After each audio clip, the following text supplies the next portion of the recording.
سلامونه او نیکی هیله احترامات مې ومنئ. قدرمنو کتونکو، اوس د سره د غني خان د لټون کتاب څخه یو نظم شریکوم چې عنوان یې غیرتي دی. هیله لرم چې ستاسو به خوښ شي. نو راځئ چې د دې نظم نه په شریکه خوند واخلو.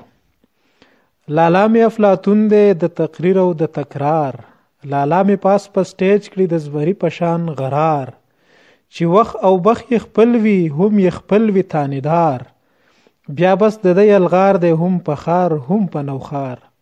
خو چې وخت د غلبلی شي لالا مړاوي کړي غوږونه، قر قر یې مدام خیجي په خوار ولګي دستونه. مړز دی بې غیرته پټ په بډه ښه چغیږي، کوتری د کشمیري دی په کوټه پاس ښه غپیږي. وزیر چې کلیوال وي د خپل حکم چلیږي، چې پورته شي منبر ته د نوچۍ هسې ګډیږي. وی راشه ما مدینه چې پورته شي منبر ته د نوچۍ هسې ګډیږي، چې غم شي او تکلیف شي لالا زی د بیبي ترخله.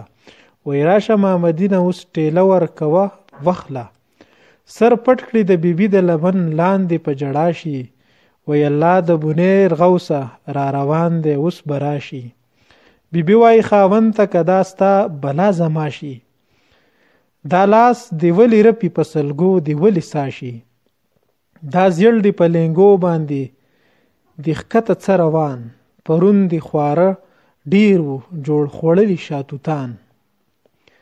لالا وای بیبي ته د دې نوي وزیر تره، خو ستا د مور د خور د زوی تربور دی د نیکو. ورزم چې راله وکړي د وزیر سره کاته، زما نو خو زویرګي ډیر زیات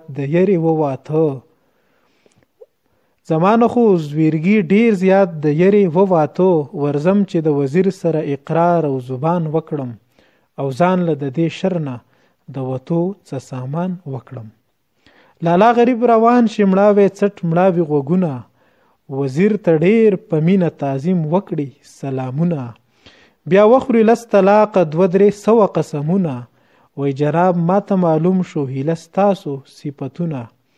زمانم هم کړلیک د تابیدارو رجسټر کې، دا سر مې شه قربان ستا د ملګرو په لښکر کې. وزیر ورته مسکی شي وی ښه ولیکه بیان، چې اوسه پورې سپی ومه خو اوس شومه انسان. لالا غریب په بړه ووی دین غیرت ایمان، زر لاس په نامه کیږدي وی قربان شمه قربان. بیان یو بیان څه دی لس به ورکړم بیانونه، جناب ستا په صفت به وکړنګوم اسمانونه. ماښام ریډیو ووایي یو بل غریب د اوس شو، یو بل د شهباز زوی د جنګ وتښتېد ټپوس شو. یو بل ګلزار ری شو ورک شو خاورې شو بوس بوس شو، یو بل پښتون شو سپک ډوب یې د پلار نیکه ناموس شو. یو ښکلی سر شو ټیټ یو ننګیالی پیمان په ننګ شو، عجبه ناکړده شو چې پښتون په پښتو تنګ شو. نامرد لالا واوره یو خبره د غنینه، پښتو غیرت او توره په پښتو غیرت او مینه. دا هیڅوک بل نه کړي دا هر څوک ځان لکه وینه. دا ژوند دی د روح ژوند دی لکه ژوند د وجود وینه.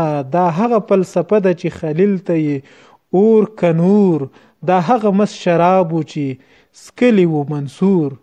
ارمان دی غیرتی چې عجیبه دی سودا وکړه، د خپل حیا غل شوی د خپل کور دی غلا وکړه. چې شپه شوه د معراج تا د ټیزونو دعا وکړه، چې وخت د خندا راغی تا شورو په جړا وکړه. یا خیال د بادشاهۍ یادی شورو کړي بنګړې واتې، لالا کونی زر مړ شي خو زاری شي تل پاتې. لالا کونی زر مړ شي خو زاری شي تل پاتې.